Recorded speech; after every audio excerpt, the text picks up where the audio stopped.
I will never ignore my car's AC again after learning these simple fixes. If your Toyota Sequoia's front AC isn't working, you're definitely not alone. Here's what you need to know. First, check your temperature settings.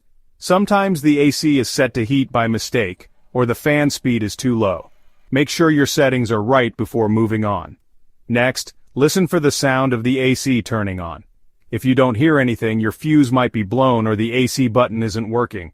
Fuses are cheap and easy to replace, and your owner's manual will show you how. Still not cooling? The problem could be low refrigerant. That's the cold stuff your AC needs to work right. If it's low, you might notice weak airflow or warm air. A mechanic can check and refill it for you. Another common issue is a clogged cabin air filter. If your filter's dirty, air can't move through it. It's a cheap part and easy to swap out at home. Finally, if nothing else works, your AC compressor might be the problem. This is the part that pumps cold air. If it's broken, you'll need a professional to fix it. So, check your settings, your fuse, your refrigerant, and your filter. If you're still hot, it's time to see a mechanic. Stay cool and thanks for watching.